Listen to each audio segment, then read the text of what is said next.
welcome back to the next live prep session. I'm here with DM Scotty. I am the DMG.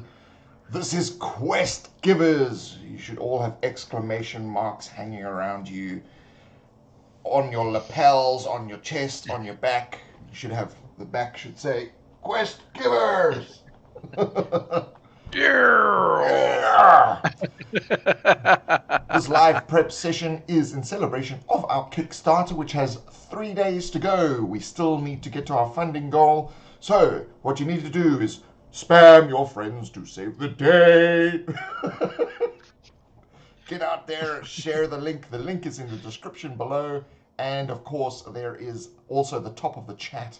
There is a link too, so you can click on that. Scotty, right. We've done several different live prep sessions now. This is the 4th one. Can you believe it? It's 4 already. So we were doing 1 a week. What we're going to do after the Kickstarter is going to do 1 a month. And so this will be an ongoing thing. And in this, we basically take an hour to prep a session in a specific genre. So this one, we're going to do fantasy, which is a standard fantasy. And then people will say, but there's 12 different kinds of fantasy. We're just doing fantasy. We'll determine what type of fantasy it is as we go along. Yeah, that's part of the fun, right? Before we jump into that, Scotty, you've been doing the rounds on a few different channels. Tell us who you've been talking to and what you've been talking about. Oh, yes.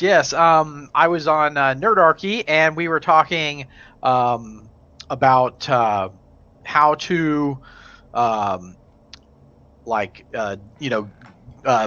modules like, they're, it's interesting because they don't really run modules, so we were kind of talking about things about that, but I was also talking with Guy on how to be a great game master, and that was fun. We were mostly just sporting questions from people about game mastering, so that was a lot of fun. Kind of put on the spot kind of thing. Ask questions, and so that's always fun when you do stuff like that.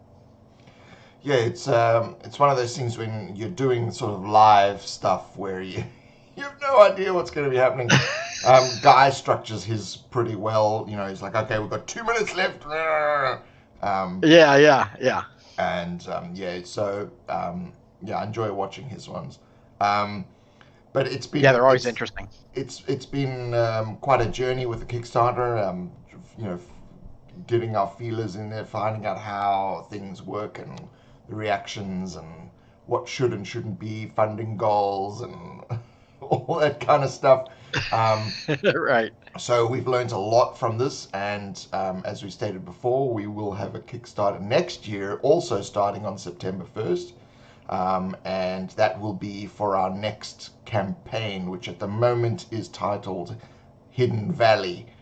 So, if you're watching this in the depths of the future, you can check out September 1st, our Kickstarter for that. So, of course, our current Kickstarter is to try to get this book off the ground. Now, we are, I don't know what the current percentage is, what about almost 70%? Got 3 days to go, but there are about 350 people following that have not backed yet. So, if you're one of those 350 people, now's your chance. Because otherwise, there will be no book. There will be no book for you. Or anybody. Yeah, we're getting down to the wire, so yeah. It's like, but alrighty. So if you're with us live, hit us up in the chat with questions or dilemmas or whatever it is that you may have, and we can then proceed with the live session prep. Right. So Scotty, what are we? Where are we going to start? I'll let you lead this one. Okay, cool. Let's start. Let's have a interesting location. Okay. Let's do. Let's see here. Maybe they have found the players have stumbled onto a place of power. An electrical Of plant. an unknown power. So that could be interesting because if they, if it's an ancient power and they have no record of it, they won't instantly realize, oh, this is the dark god's, this is Sauron's lair, this is, whoever's lair. It's like that the adventure could be trying to figure out what is actually, going on. So maybe they get trapped in this place. Maybe they get trapped. Maybe there's a potential for great treasure. Maybe they know enough about these things that just enough that they're in legend that nobody really knows what happened, but there's artifacts of great power or magic items or something that would entice them to want to brave the danger. So we're not going to start in like a town or anything like that. It's just like a location. They're like in the mountains or something. So it's like the Right. traditional, the old school D&D where you kind of started the adventure at the mouth of the dungeon. Right. Well, what if they're already in the dungeon? Yeah, that could be cool. So they've gone through the dungeon, nothing's happened. It's just been like, 2-3 hours of slogging through, and then they enter into this giant hall where there is.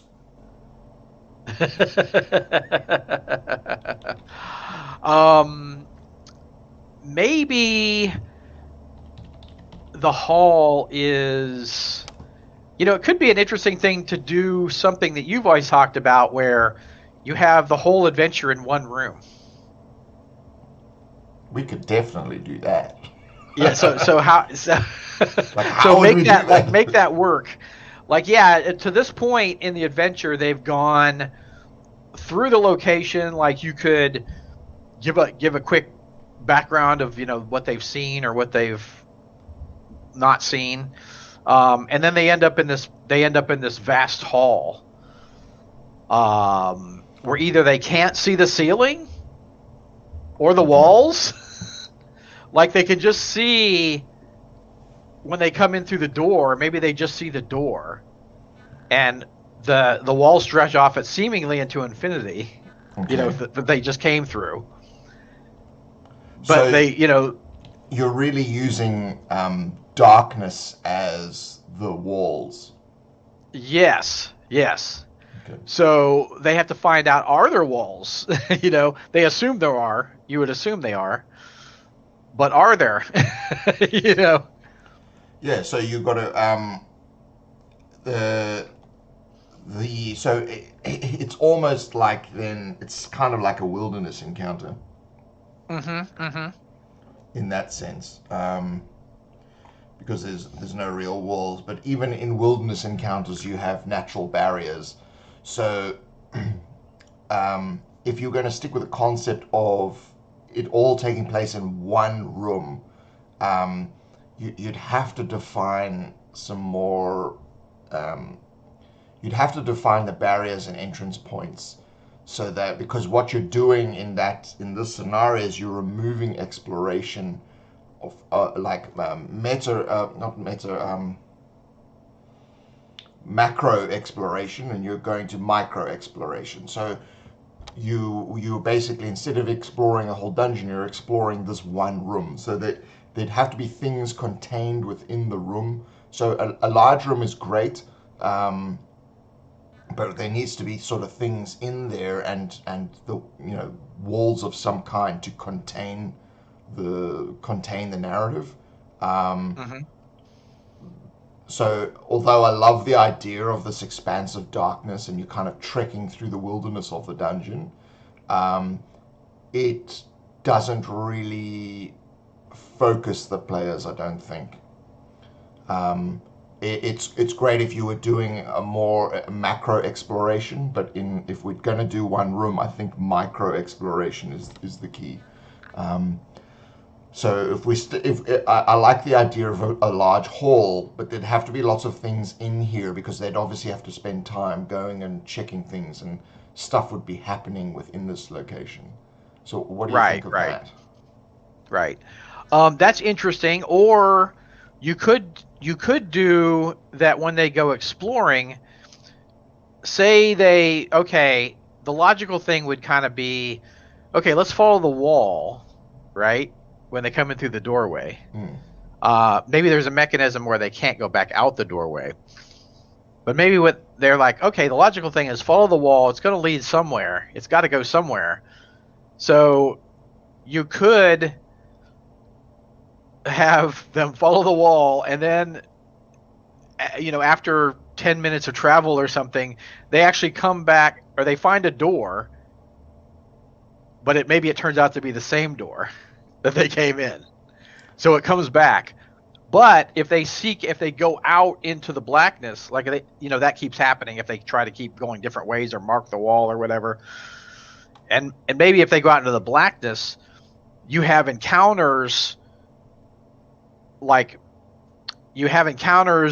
that are like just set up encounters that they'll like, oh, this could be the first encounter they run into if they go out into the blackness. This could be the second, this could be the third, or you could randomize them. You could roll for the different encounters, but somehow all the encounters are giving you like what kind of an idea what this is and like how to get out.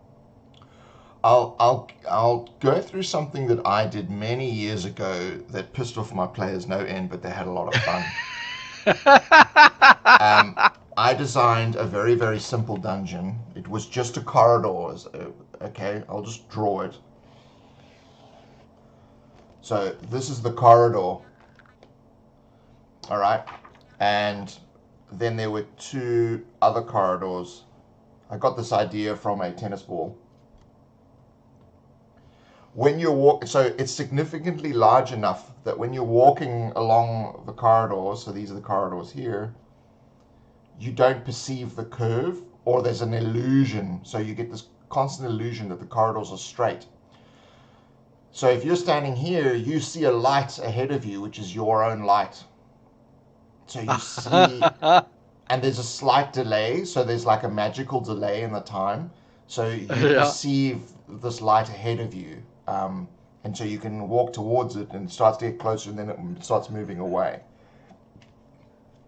And in these other corridors, which also appear straight, so you get these, what look like, you come to these four-way stops. And of course, there are four of them. But along the walls in here is a switch. So you got these little switches here. And both of those switches need to be turned off, and then, a central door opens and you walk out. And that's it. Now, they played in there for about 5 hours because they were constantly trying to get to this other group, and they were using teleportation spells, and so he would teleport and disappear and then reappear back exactly where he was. And then there was all kinds of confusion because he would disappear and then there was the time delay, so then and then he would reappear and it's like, okay, who are you guys? It's us. Um, so the hugging the wall sort of thing, that was they kept turning left. Now, of course, in that circular thing, they're just going to keep running into the same sort of spaces again. Right. And eventually they figured it out, but that's like a pure evil dungeon. That that is a pure evil, and it could be very frustrating for the players. Super. I think that's what would worry me. That's right. Now I did add but in encounters in there. Certain things would drop in, so occasionally there would be some bits oh, and I pieces see. just to Right. keep it Right. interesting. Right. But yeah, there'd always be this other light that was always on the and that's it's like moths to the flame. They just can't help themselves. Right. Right. So yeah, if you had if you're going to do the darkness sort of thing, you would have, I think, a big circular hall where the circle is big enough that you can almost not perceive the curve. So if you followed the wall, you eventually get back to the door that you came in. Oh, right. So it doesn't have to be magical in any way. It's just you are actually walking around in circles. Just the way it's constructed. Yeah. So then you can have pizza slices of encounters. So as you go around the wall, there's kind of like different things that happen in the different pizza slices. And the idea is that you want to draw them to the center of the circle. But there should be, in each pizza slice, there should be certain barriers that stop them from going forward, so they have to go further around the circle. Oh yeah, that's an interesting idea, actually. Yeah. So, because then Do you like that better than the more compact room idea? well, look, I'm a big fan of compact. The moment you've played, you open things up, that's when sort of things get derailed. But I mean, this is compact in the sense that you can't really get out of the circle until you get to the middle, which is where you lift to the surface or whatever might be. Right. But if it were a more compact room, let's say it was just a standard size of a town hall or something, you'd have to include. One of the things is like the problem that you have is you touched on it, is like a mechanism that locks them in. And I always try to steer away from that. I would prefer that it's so interesting that they wouldn't want to actually leave. So the door is always open. But that's a good point. I do like that too. That's Because I what prefer comes that in, kind of play. where the hook comes in, and the hook has to be fucking fantastic. In order to keep people in the room. So, which do you prefer there? Because in both circumstances, there has to be some hook. There has to be some reason to follow the wall in the large scenario, or stay in this hall. Right. I think we'd have to pick which one we want to go with, and then we can kind of decide, because they're both, they're quite different in terms of what would motivate you to proceed forward. Right. So I don't know. Do you want to roll a dice on it, or what do you want to do? Yeah, let's roll a die on it. Okay, I'm going to use one of these. This is an LED dice that I backed as a Kickstarter. So 1, 2, or 3 we'll go with the large one, and 4, 5, or 6 we go with the compact one. Okay.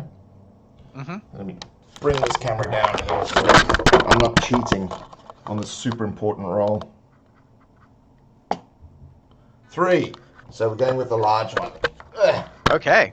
Always let the dice do the decisions. And I'll be having toenails for breakfast.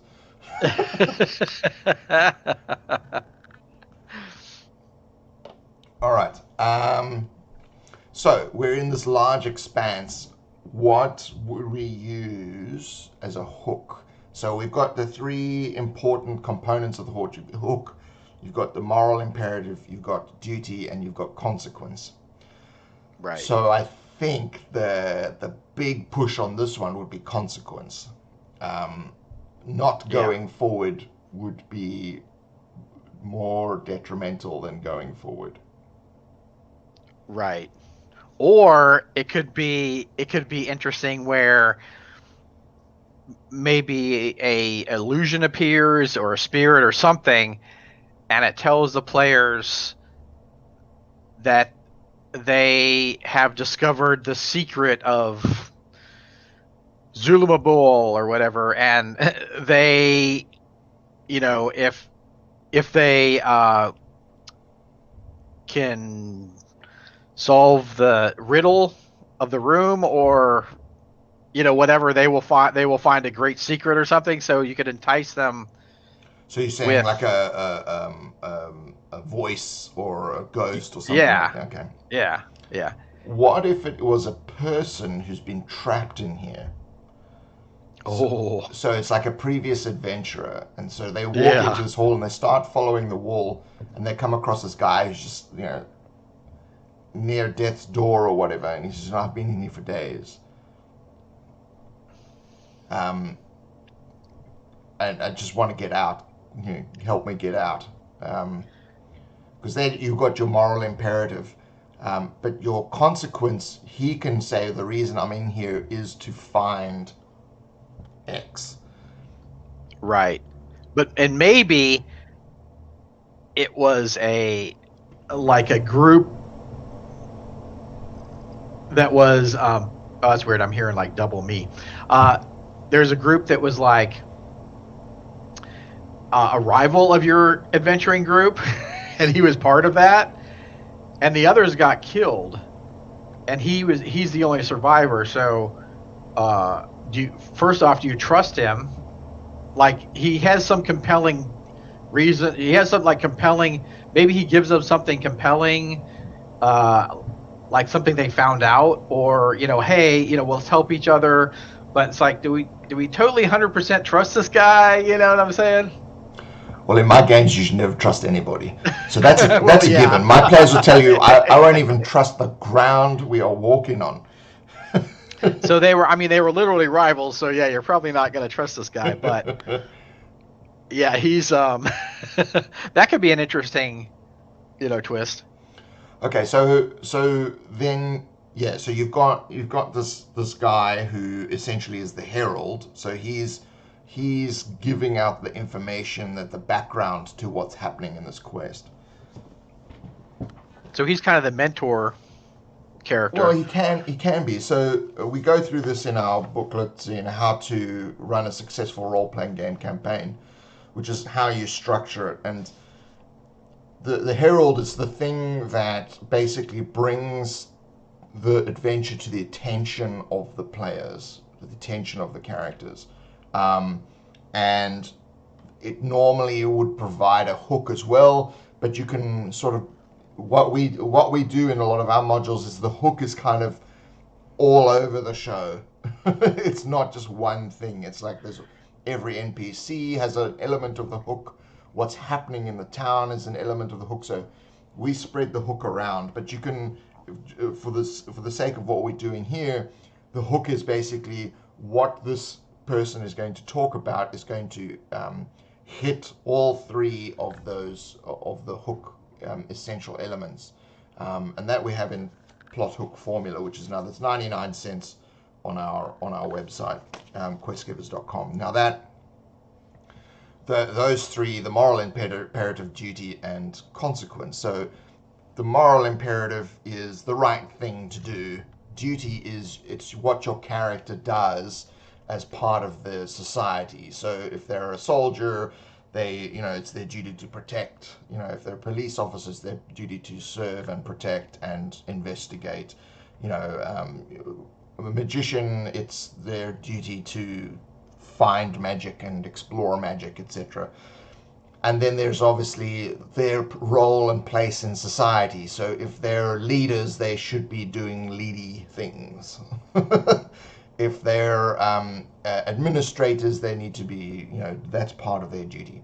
So the duty side of it, normally you'd have to think more about the specific characters within your game as to how duty relates to them.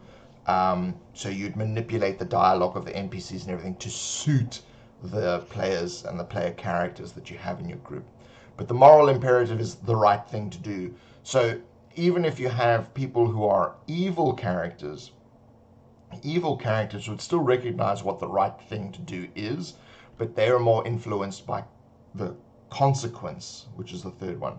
So good characters are influenced by it's the right thing to do regardless of what the consequence is or any kind of reward, whereas an evil player focuses on the consequences. Like, if I don't do this, then people will find out I'm evil, or if I don't do this, I won't get the gold that's at the end. So that's why it's important to try to hit all three, because it doesn't matter to what type of character you have, they'll all be like, yes, let's do this, which is really, that's really what you want them to do. So it's like, this is the most important part of it. And so we focus a lot generally on this, because it also influences the rest of what comes.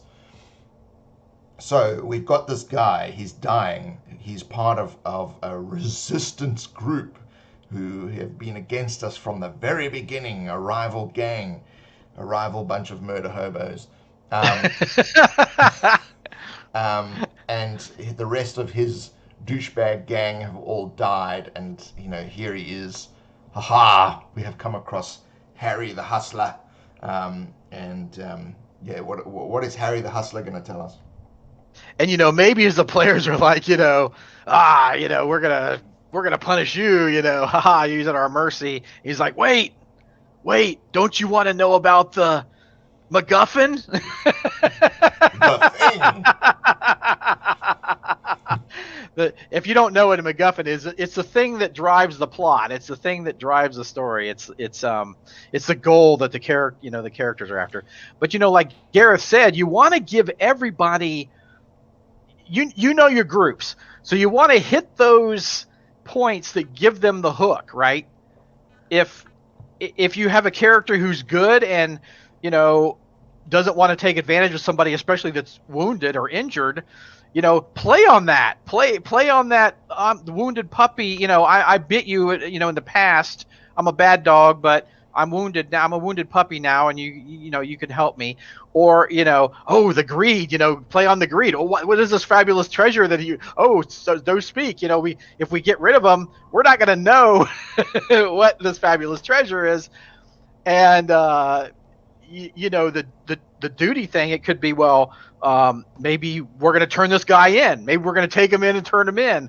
Or maybe this information is going to be valuable to our side. So you can play when you have these quest givers, play to all the characteristics of your group, like what they're about. And I've been running a home campaign, and I have an evil character which I had never allowed before. I allowed for a couple of reasons. One was because the players are mature enough to handle it, and two is because I'm manipulating the players exactly this way. He's not, just because you're evil doesn't mean you're dumb, right? He needs the other players to get to his goal. So if he screws them up too much or causes them to fail, then he's not getting to his goal, right? So you want to hook all those players into this goal. So I think that this kind of thing is a great thing to do, and Gareth and I do it a lot. And like you say, we do it a lot on our modules where there's multiple things that are. It's not, we don't like the nah. We call it the nah syndrome, where go kill 10 rats for, I'll give you, rescue my daughter from the goblins, and I'll give you 25 gold. And saying, it's like, give them more of a reason, maybe she's an acolyte at the local temple where your paladin is, or maybe, he was a former soldier in your warrior's unit. Give them this other stuff that, besides a little bit of monetary. It's so easy to say nah to that monetary thing if it's just too much out of the way or too annoying or they don't want to do it. So give them those multiple things to get them hooked. So anyways, got a little off track from the adventure. But anyways, but I like the fact that what you said, where they can just walk out. Like they can take him, but players can't do that. Once you tell them this, that there's either something amazing they can learn or some valuable thing they're going to get, they're not going to turn around and leave. What's also important to recognize is that thing doesn't actually have to exist. They just have to think that it does. And that's the most important thing. Whether it does or doesn't is inconsequential. It's that they think that it does. And that's the driving mechanism behind what's happening here. And I always like to liken a party of characters as instruments, and you're the conductor as the GM, and the players are the musicians. So they play the instruments, which are the characters, but you're conducting the symphony.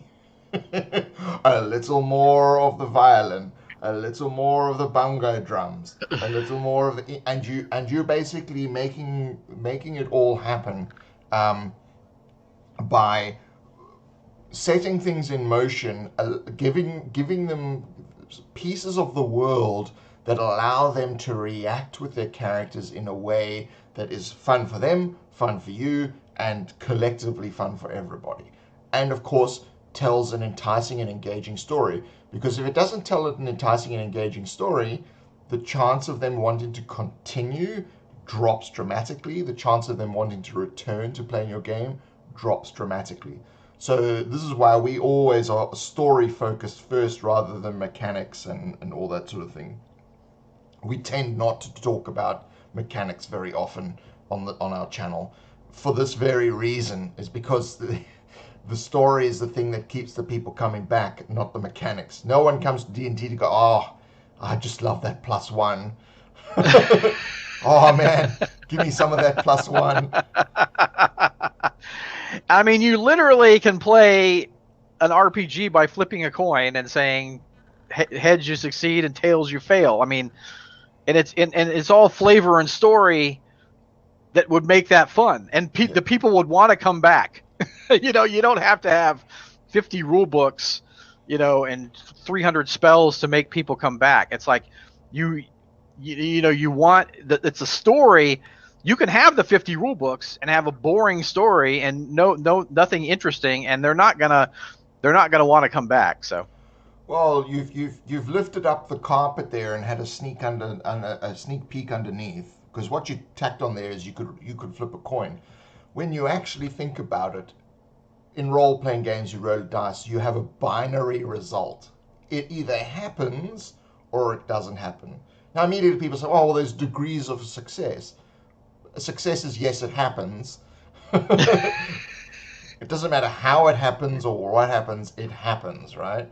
And it fails, nothing happens, or it happens in a different way. But there are only two results. The degrees of those results makes no difference. It's still a yes or no. So it doesn't matter what system you're running. It's a yes or no result is really what it comes down to. And that coin flip. Now you as the GM can heavily influence the coin flip in the direction that you want it to go, regardless of how the dice actually fall. Because when the characters begin to do things, you know that there's more chance of this happening in the yes column than something happening in the no column. And you can easily adjust when you look at it as yes or no. You can easily adjust what's happening in the world so that you can keep the story flowing forward, rather than any decision they make might bog it down or switch it or whatever.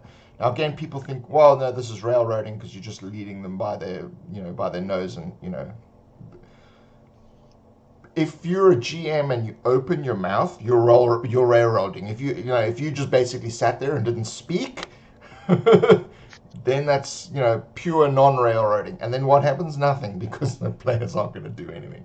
So anyway, back to the guy dying at hand. yes. He would have the answer, the clue. He could even say, I have this map, and they threaten to kill him, so he eats the map. I've memorized the map. I'm the only one who knows how to get there, or what the secret combination is. Like, it's always good when there's a secret combination, because there's a reason to keep him alive, right? The consequence of killing this guy is you will not get the treasure because he's the only one with the 2-digit pin. And that's another trick I love to do in my games, to make things so valuable that are like a thorn in the player's side or annoying to them. Make that thing valuable, and they can't just. It's not. They can just kill it and it's done. You know what I'm saying? They can't just murder hobo it and it's done, because if they do, then they're ruining their chance to get it or to learn information, or there's always that give that one more thing. Wait a minute, one more thing. As they lift their sword. Well, it's interesting, when we talked about leaving the door open so they can leave at any time, you're basically doing that with this character. You can kill exactly. If you're a hobo, you can kill this guy. Yeah. Oh yeah. You can still continue on, but things will be a lot easier if he's still alive. Right, exactly. So you put that kind of moral dilemma in their mind. So you do the same thing with the door. Should we stay? Should we leave? And then keep should we keep this guy alive, or should we dispatch him to the nether realms? And that's what makes the game interesting. Is you're constantly having totally, these decisions that they have to make as a group. And sometimes you'll get a player like me who just runs up to him and stabs him in the eye and goes, "Ha ha! 2 experience points." Where's the next one? Busy cleaning the blood off my knife. This is why they don't allow me to play. So what keeps them exactly? So what Oh, as an aside, this is fun. This is a fun little aside. I'll just do this real quick. If you guys don't know, I play in a Thursday night game on Mini Terrain Domain, and we're called the Dawnbringers, and I play a Paladin Griffith. But I was telling the guys and gals, I was like, well, Gareth is coming over to America to go to Mace, which is really cool, in early November. But he's going to stay a week with me after the convention, so that's cool. So I was like, well, I won't be able to play that Thursday for Mace, of course, and then the week after, because, I said, oh, well, Gareth will be here. He's like, oh, why don't we have Gareth come on? I was like, oh, cool. So I'm springing this on Gareth. He doesn't know anything about this. So what we kind of decided was it might be fun that we all play monsters, and you and I play an Etten. So we're like the two heads. And basically we're using like the same camera, like the same computer, the same camera. I'm like, that's hilarious. So yeah, so we're gonna, you guys will have to check that out, but that will be cool. Do I get to that will be really cool. The right hand? Right. Am I the shield or the club? So that's gonna be fun. But anyways, back to the adventure. So so what keeps them from going to the center? Why? Well, the darkness. Well, yeah, true. I mean, it's the eternal fear of the unknown. So it's obviously, so the guy just it's got to be big enough that the light spell doesn't kind of reveal the Yeah, or like dark vision doesn't see across. So the guy tells them that they have to go around the circle. So did he get wounded in this room, or was he wounded before he got to this room and then he couldn't go on? Well, he's got to be a cagey mofo, right? He's not. Yeah, that's exactly. He's not going to give a huge amount. He just gives them enough information that keeps him alive. Just enough. Right. If he starts going, oh, well, you see, if you go left and then there's this thing and then there's a guy and then you stab this thing, then like, oh, we don't need you anymore. Right. He's literally living on the knife's edge. So maybe as the players were going through the rest of the dungeon, they found the results of like they find other dead party members, they find monsters they defeated, and he got the information from that. You know what I'm saying? Oh, Tony! Why? He was such a good bloke. We only did. So he found out all the critical information while they were murder hoboing. Yeah. We did so many murders together. And I think rather than this huge hall, the circle is just like nothing into the center. There's like curved walls or structures and things like that, so that it's not obvious that it's a circular room.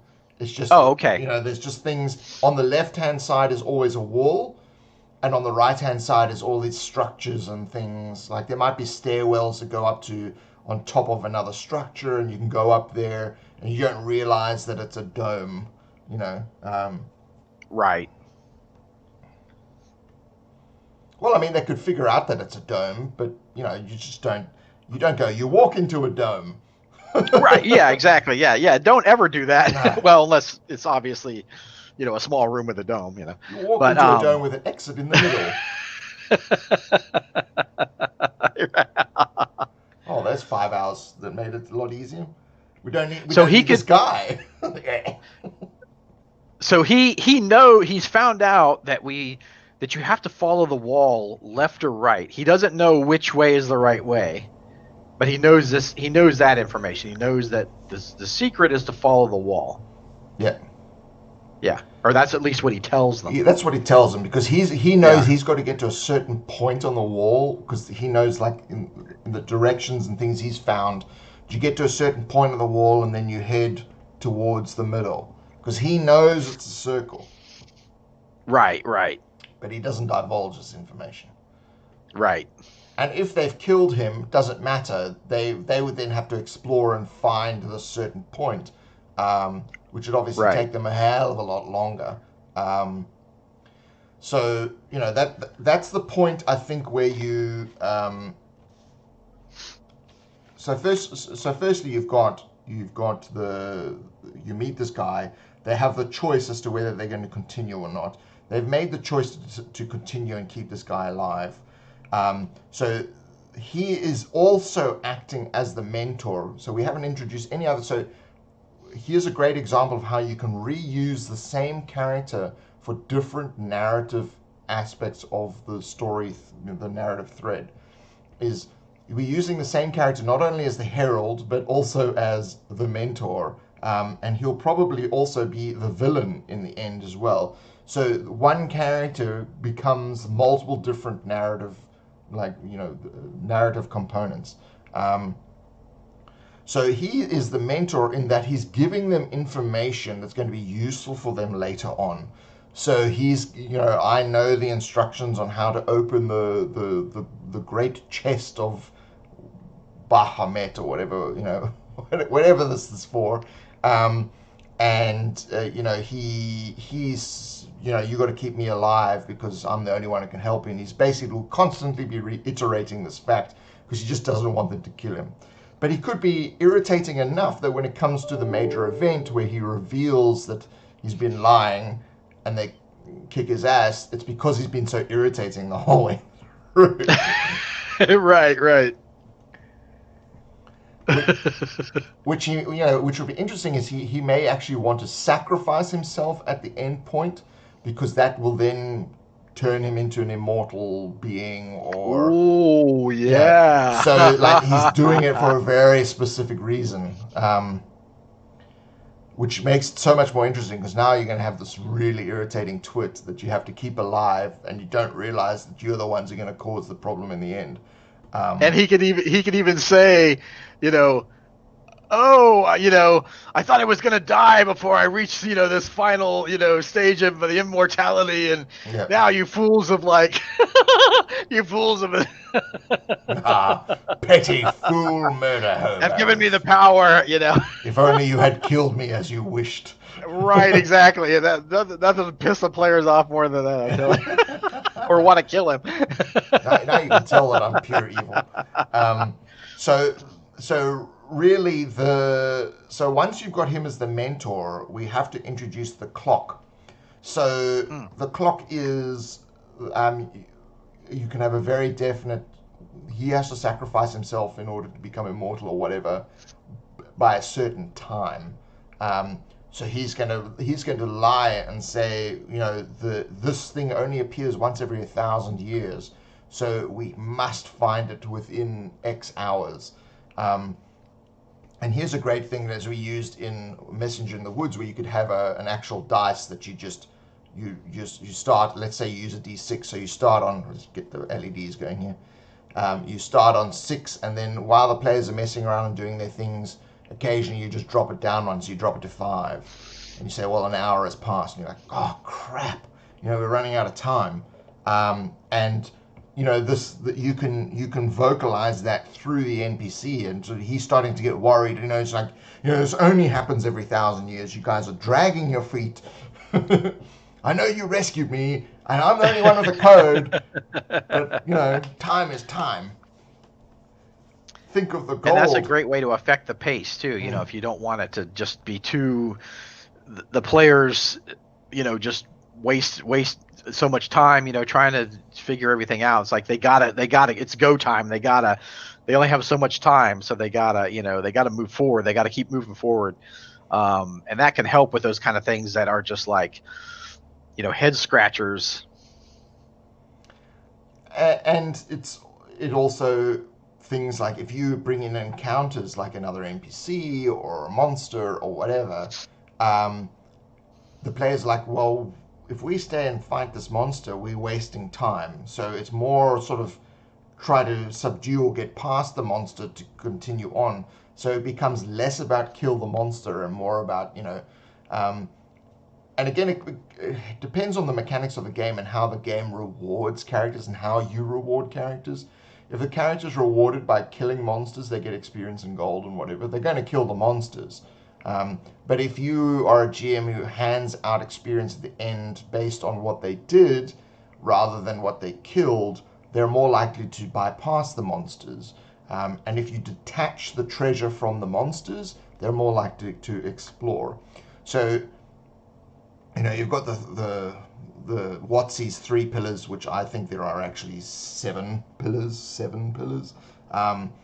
And so the exploration, combat, and social. So you want there to be combat, but you don't want combat to be the thing that's rewarding all the experience. You want the experience to be rewarded for the exploration, social, and combat, all 3. Because that makes the game more dynamic and less bogged down in monster-focused games. Because we haven't even introduced a monster in here. This dungeon doesn't actually require a monster. In fact, it would be more interesting to play this out without any monsters. We could just have other characters that show up and, that from the party that he said have died, but they're actually lying in wait. Because they need the players are the sacrifice that they need, rather than the guy sacrifices himself. The players are the sacrifice, or it's I like that. I like that. Yeah. or it's just they're just lost. They're lost in the sort of darkness of this place. But even so we established this time, this clock of there's a ticking clock that's happening. You've got to do this before the certain time. So that then leads to the gateway. Now the natural gateway for this, I think, is when they reach that point we talked about on the wall, where you've got to then start venturing towards the center. So there's got to be some kind of test that they have to do. Simple test that they'll most likely pass, which will be a test of their abilities. So they got to sneak past something is a good one. Basically, you're creating a point of no return. So this is where the door closes.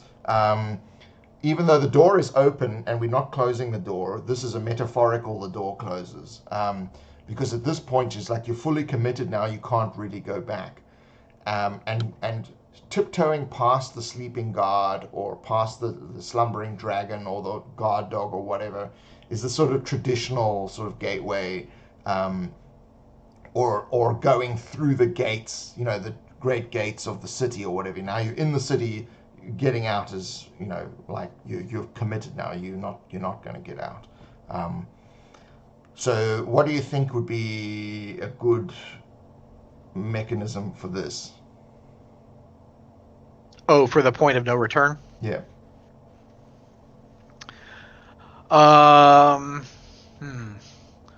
It could be that maybe the entrance literally collapses somehow. Yeah, but I think that's a bit too literal, and we've tried to keep that door open, so that True. we want to keep that door open. So Right. There could be like these living statues or something that will, and the guy goes, don't make a sound, because if these living statues, they could actually just be statues. And this guy's lying, which is even better. He's lying that these are living statues and that they'll kill you. Yeah. They wiped out Fred, and I had to bury him underneath a garbage can somewhere. So that that even though they're doing a test where they've got to move silently or whatever,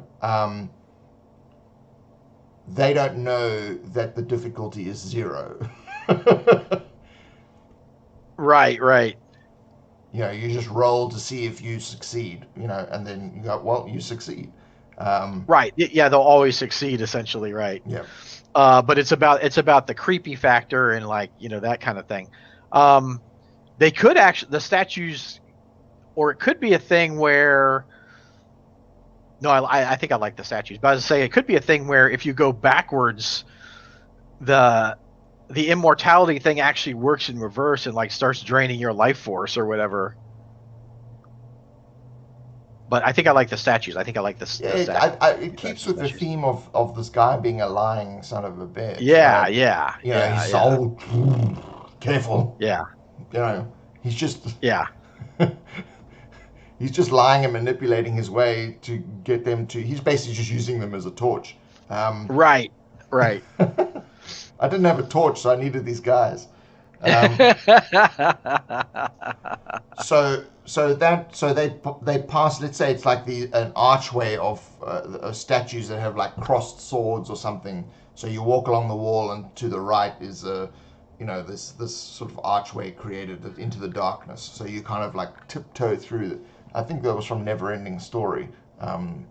There's a scene Yeah, like yeah, that. yeah. Very similar type. Yeah, so you can bring in motifs and things from stuff movies and films and books and TV shows and whatever, because those are the things that people enjoy. So when you include those elements, they're like, oh, that's just like X, Y, and Z.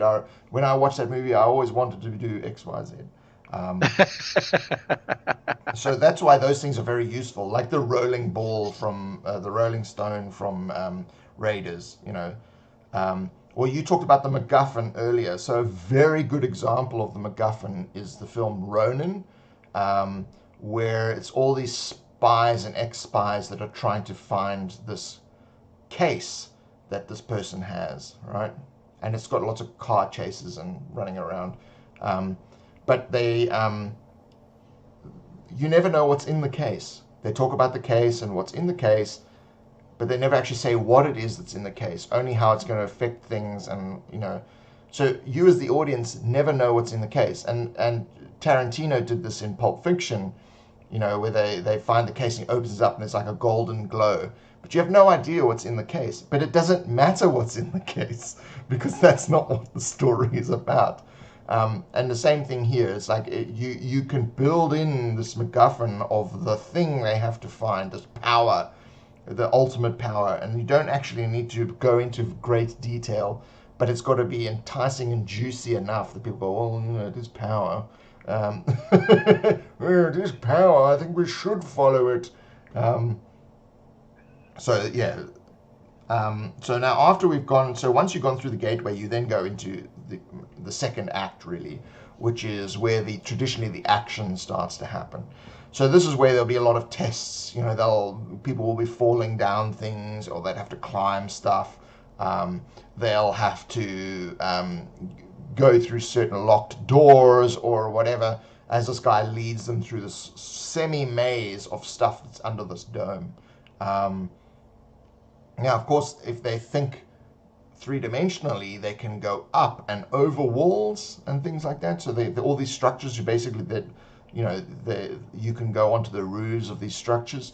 So if the characters are really thinking, they can actually bypass a lot of this stuff by actually climbing up on top and just going along the roofs and actually see the central point. Oh, I love that. Yeah. So if you have good players who think three-dimensionally, or the rest of this guy's party could be trailing them on the roofs of all these structures. So they're hopping, and then they've got a difficult perception check or senses check or whatever to actually perceive this figure leaping from one structure to another above them. So you can have that sort of constant threat from above.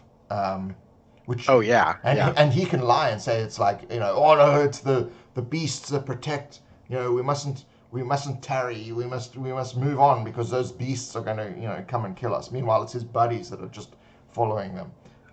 Right. And maybe they even have illusions on them where that makes them look like creatures or disguises or something.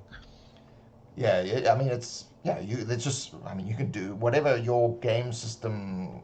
Right. Yeah. Exactly. Cool. Yeah. Yeah. Yeah. Make it for your game system. Exactly.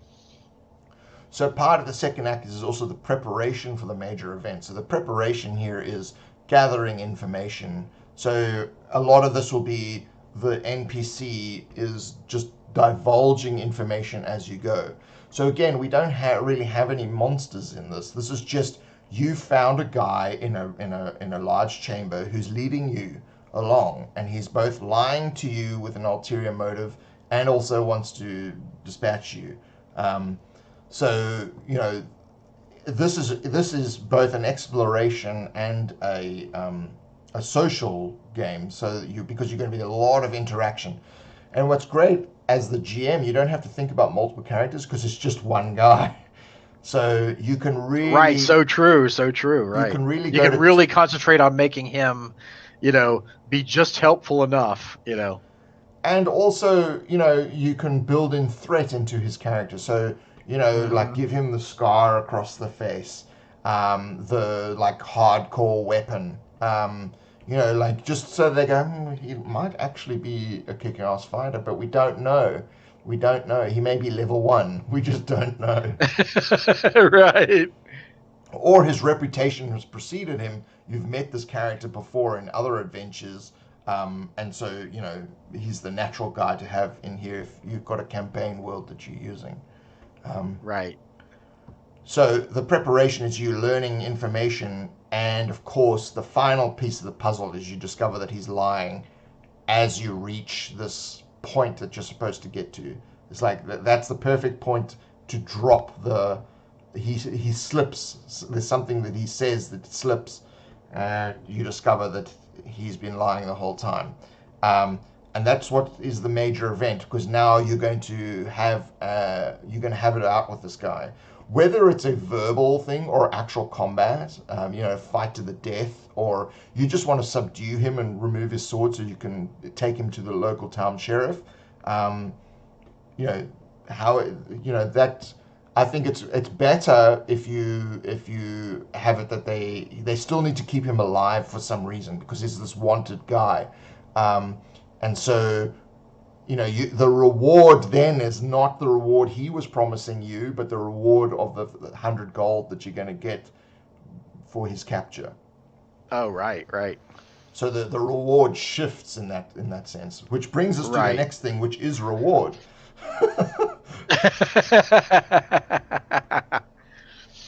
Literally reward, yeah. Yeah. So, this is when the ritual happens, or you capture this guy, and now he has value now. So he has value in terms of what his ransom is worth, or what his the wanted bail post or whatever it is that they're the reward for his capture.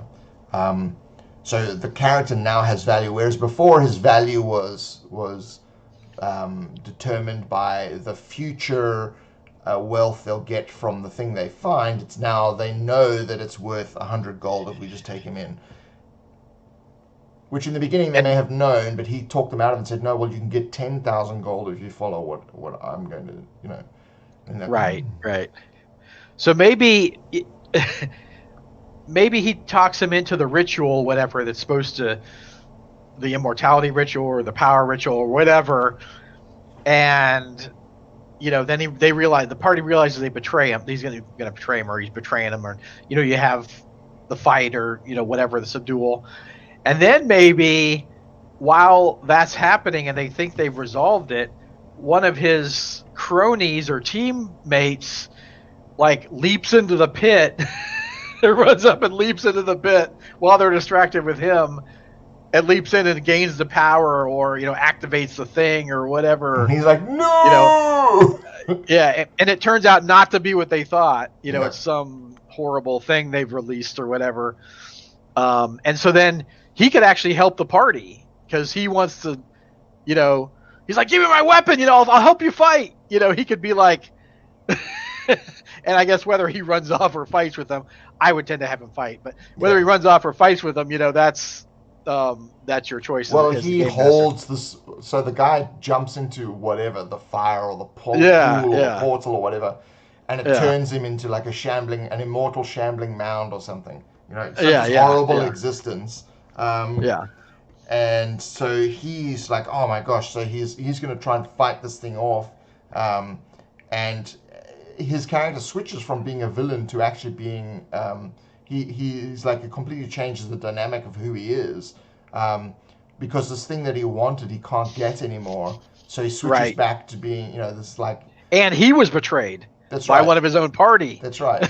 Right. So, this is when you have morally fluid people, which is like, their morality switches and changes based purely on, what the situation is for them. So I love doing that in games. Yeah, he'd rather go out as the hero than the guy who, so he's like, oh, well, okay, if I'm going to die, I'm going to die a hero. Right. Right, exactly. Yeah. So what's cool then is like, then so that he fights them, so it gives them an opportunity to hightail it out. So from the central point, there's like a stairwell or a lift or whatever. But this creature kills him because it's immortal, right? It's going to start chasing him. Yeah. So now they've got this. It's slow. He slowed it down, but they've still got this thing, this like virtually undefeatable thing, like after them. He's chopped a few blobs off, but all of those blobs are now like their own blob entities that can now like attack you. Right.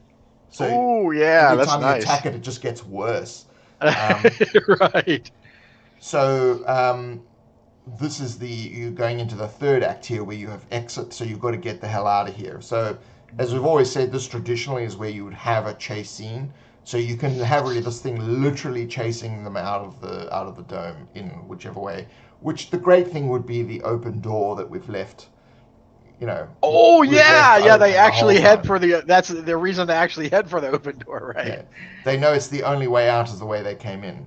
So here's a key thing: it's like if you had blocked that door in the beginning, or you'd collapsed the ceiling, or whatever, you immediately remove your own options going forward because you've always got something to fall back on. So you could That's a great point. Yeah. That's a great point. Yeah. You can actually have them go out in the middle or whatever, or through a portal or something. But if you've always had the door there, then there's always that means of escape. So they are hightailing towards the door. Now the next section is death. This is if you are one shot and you were going to kill a character, this is where the character would die. It doesn't need to be that literal though. Death can also be a death of an idea, or death of the struggle, or death of something, or it just comes to a finality. And this is where the audience holds their breath, like, they're about to leap over a chasm, or, the Thelma and Louise, the car drives off the edge, in the slow motion, all that kind of stuff. This is that point. Whether they live or die is unknown. And you want the players to feel like living is an unknown at this point. So you don't necessarily have to literally kill any of the players, but you give them the idea that death is basically imminent. Which then brings to the next point, which is life. It's like, you inhale.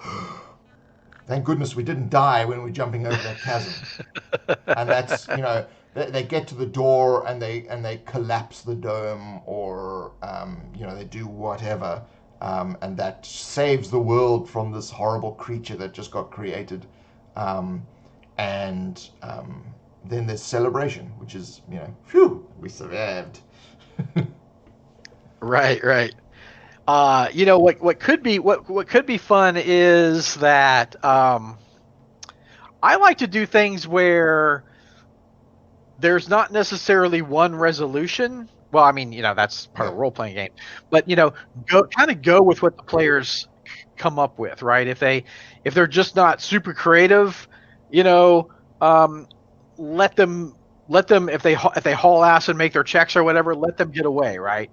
But if they're creative, always try to reward that, right? So here's an example. Say the site they found, this desolate site out of nowhere, someone in the past actually trapped this force in the site. Okay, so maybe they put these pylons, okay, around the city, and the players are in the ruins, and the players, when they come into the place, they see these pylons around, and they have all these, mystical runes and things on them, and they're like, well, that's that, and they detect they're magical and all this stuff.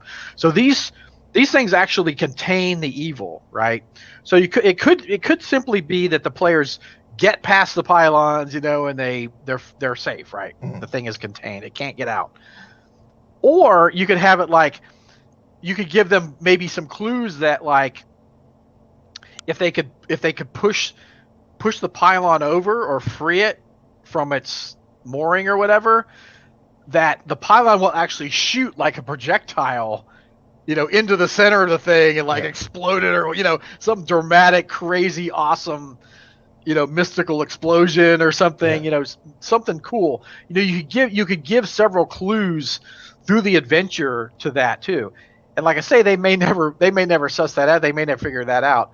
But if people do stuff like that, like come up with stuff like that, even if you didn't have that, even if that was like, oh, they just get past the pylons and they don't do anything else except contain the monster, right? Well, if someone says, oh, what if we, somehow they figure out, oh, what if we knock this over on it, or we knock it and it shoots like a projectile at the thing or whatever. I always try to go with that stuff because it's like kind of the rule of cool, and if you're, I mean, the more spectacular you can have the ending, I think, the death part of the adventure, the better. You know what I'm saying? Whether the players die spectacularly, going out like heroes, fighting to save their comrades, going out like heroes, make it spectacular. Whether they escape, make it spectacular. It's like the crumbling temple that's falling down, as you're running out. Make it make it crazy, make it spectacular. And if the players come up with just cool, crazy ideas, I usually go with the ideas because it's kind of the rule of cool. I mean, this is like something they're going to remember. They're going to remember that, oh, we knocked that pylon over, and it shot at this creature and just embedded it, and the lightning began shooting out and exploded everywhere, and the city sunk under the remains sunk under the desert or whatever. They're going to remember that. They're not going to remember like I rolled a crit, and I killed 2 goblins or whatever. They're going to remember. They're going to remember when you did that, you knocked the pylon over, and that's the stuff, that kind of story stuff is what they remember. I mean, the mechanics things are second. The mechanics things, it's just game system. People are like, oh, that was fun when you got the crit or whatever. But it's never going to be as cool as that. It's never going to be as cool as you knocked the pylon over and it destroyed the monster. Well, I'll use an example of the Tilvertonians. You don't necessarily need to go to the big. You can keep it very, very simple. And the exit in that one was you guys were in that tower and you're fighting this like ever increasing horde of things coming through the door, and the exit was there the whole time as the window, right?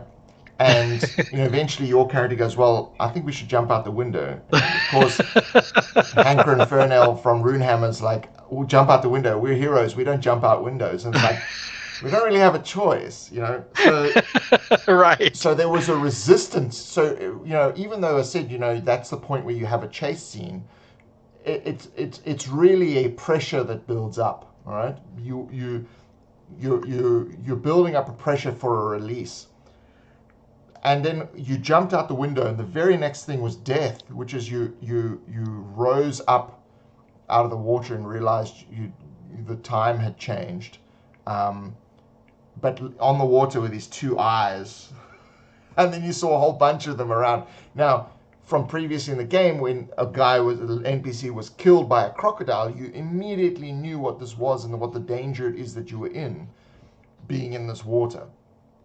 So it's like you guys hightailed it out of there as quickly as possible. But so that's an extremely simplified version of that. And you get out of the water and you get back to town, and that's sort of the life and whatever. And then I stuck in the sort of choice at the end, Whereas do you or do you not touch this orb? It's like do you continue or do you not continue? And that's because the entire story is the hook and choice, and it's ultimately you're leading the hook. You've decided, boom, we're making this decision, and it's a literal pushing the giant red button, and the story continues on. So I use these things all the time, and those you don't feel like that is something that's you don't like as a player. You don't kind of feel that thing happening. It's just you're kind of like, oh well, the only place we really have left to go is the window. Right, right. And that's where being succinct in your descriptions, it's like if I had mentioned all kinds of other things, you might have got stuck in like looking under tables and trapdoors and swinging on ropes and if I'd added all that kind of stuff in there. But really, the only thing that was in there that was the mechanism you were using and the window, and that was pretty much it. So those are your options. Right, right. So yeah, I mean these things are that's why we put out those PDFs, the how to run a successful role-playing game campaign and plot hook formula, because that's the basis of everything you need to run any kind of game. It doesn't matter what genre it is. No, totally. Having a decent thread of a story happening that you can use as a touchstone for what can continue on in the game. But when you're good enough and you understand the mechanics, you can swap and change as you're playing, so it doesn't need to be as rigid. But you naturally know that at this point would be a good point to do X. And so you don't necessarily need to actually do the prep other than just point form this, and this. But if it goes off on a tangent or something, you have the skills to just go with the tangent and make that part of the story. And then you rely less on modules, and again you have modules more as inspiration. But even our modules, we know that the things are going to change. We know that the players are going to go off on tangents, and we do try to provide a lot of other stuff in there so that it can help you kind of guide it all the way back to where it needs to be. But yeah, I'm the great waffler. Waffler. Well, I think sounds like a pretty fun adventure. Yeah, no, I think that'd be great, and it's always try to find something that just is different. Yeah, and that's fun because there's really not a lot of monsters.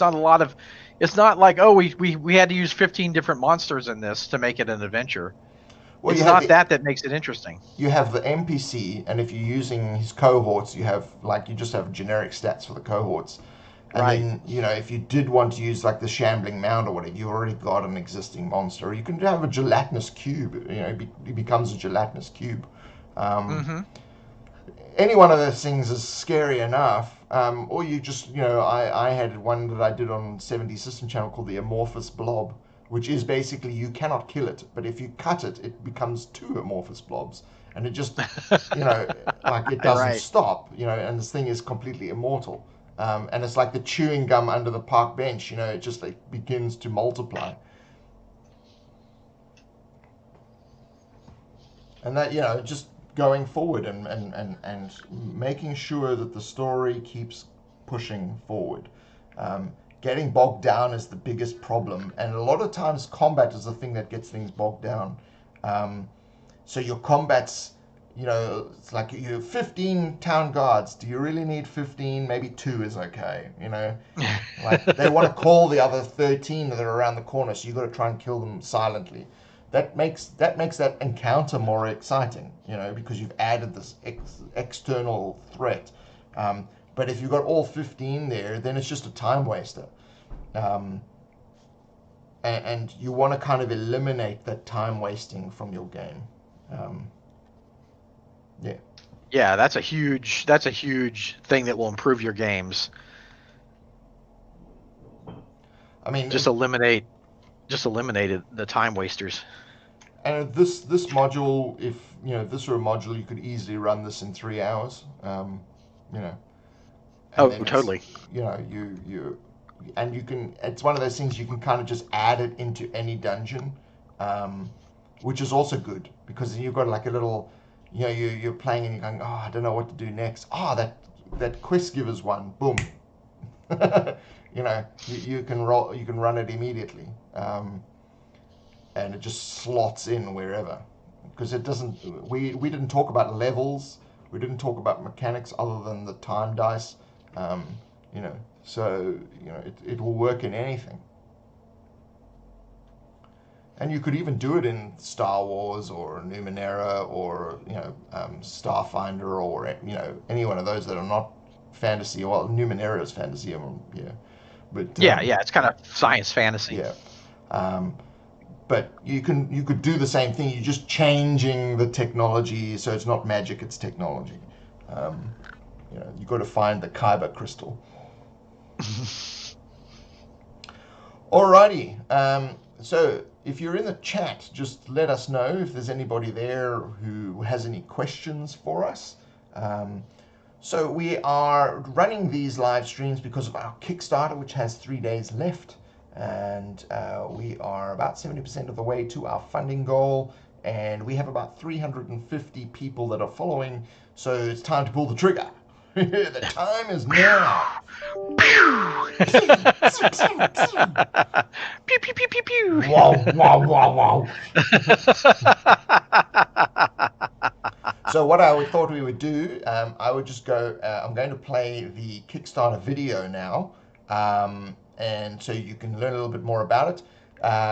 Hang out in the chat with us, and if you're there, we'll answer any of your questions that you have, and we may come back and do a video chat afterwards. Depends who's there and who wants to join in. All right, so it'll be about 8 minutes from now. Top role-playing game is sometimes hit and miss. You want amazing adventures to entertain your RPG group. Hook them with an interesting story, great characters, fearsome monsters, and memorable encounters. You don't mind doing prep, but you really don't want to rewrite the module to suit your style of your group's current levels, the rule system you're currently running, or because you've always had to do that with other modules. The North Road campaign is heavily story-focused and divorces itself from the mechanics of a specific system, leaving you to run it how you want, where you want, and whatever system you want. The modules are robust and can be run with very little prep, or you can easily add your own details in. Getting your players don't want everything to be prescriptive, and you still want to be able to add your own elements and make it your own game. The North Road doesn't provide any stats. Only flavor and abilities are suggested from character ability to play. You can easily import it into any point of your ongoing campaign or your existing game world. Some people have actually run it in completely different genres. If you are new to being a game master, modules can be quite a difficult beast to wrestle with in the beginning. It takes time to become a good game master and to learn the skills required to create a great ongoing campaign. You just want something you could basically run straight out of the book. The campaign is easy to follow and use. The step-by-step event-driven story structure helps you keep track of plot points in the game. Many GMs that have run our modules express how it is like looking at their own session notes. We save you prep effort by highlighting those points. We at Quest Givers have found that traditional modules tend to lack very important components. These missing components lead to frustration having to take the whole module apart and putting it back together again just so that it can suit your group. For beginner game masters, this is actually quite daunting because there's nothing that tells you how to actually do this. The rulebooks give very little by way of instruction as to actually how to run a module, how to structure a story, and how to flow from scene to scene. When you read The North Road as a game master, you begin to experience the modules as the player's will. You get to see all the aspects of the larger story unfold and learn as you read. Everything you need to run the story is right there in front of you, so you don't have to flip around through indexes to answer player questions. We know that one of the most important aspects of GMing is the need to keep the game flowing. The first thing that we found with traditional modules is this tends to lack a certain story structure. An easy to grasp and simple narrative to build interest and continuity for the players. There's no dialogue to give you some idea of how the NPCs should be portrayed within the story, how they will react to PCs, how they're going to carry themselves in the environment of the story. The North Road provides lots of NPC dialogue options, even the words to speak and the translations of foreign languages you can use to add more flavor to your game. Players have told us how the NPCs and locations come alive and the encounters with them are memorable, and they want to find out more as they explore the world. Adventures usually tend to revolve around a monster encounter, and the game world lacks a little bit of depth and continuity, leading to player disinterest and murder hoboism. We also don't like being lured into RPG products that lack substance and ends in a pile of RPG books that are only really good for picking a handful of ideas out of. The North Road does provide unique monsters, but our approach is to reuse monsters in different ways to build continuity and variation in threat. The monsters are there as part of the story and are not the point of the story. The adventures will work with any level, so you'll be able to insert them at any point in your game. Each of the adventures can actually be run independently of the other adventures. We introduce monsters that are not in any monster manual anywhere, but you will enjoy creating the stats for them to be just right for your players. We only give you the flavor and style of the monster, you get to do the juicy bits.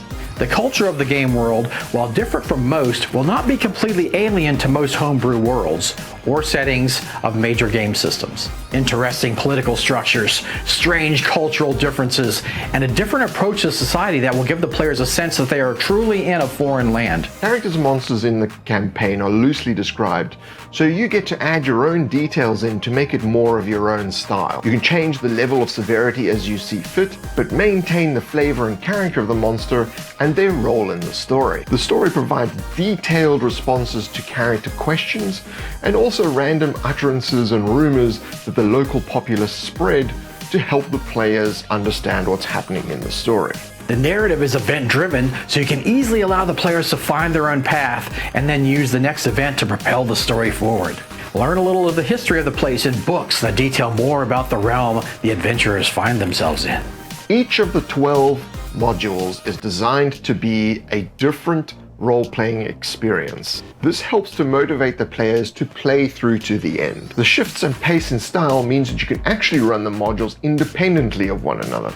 If you're new to game mastering, our YouTube video series will help you put together a great, fun, and exciting game.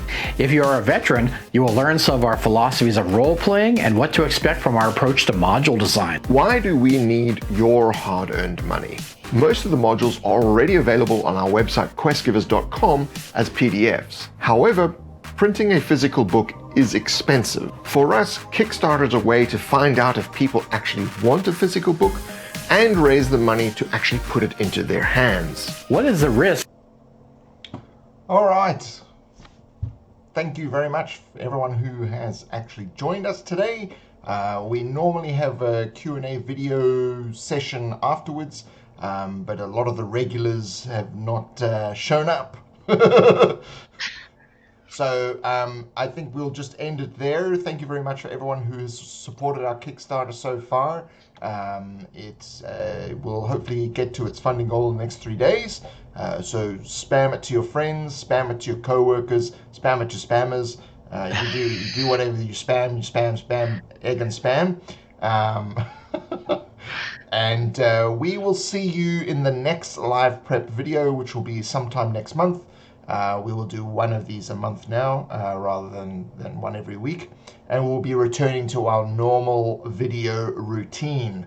And the rest of the modules will start to come out on the website. And eventually the full PDF will come out as well. So, Scotty, it was good to see you again. And we will see you next time. Great to see you too, man. Alrighty, and this is where we stop.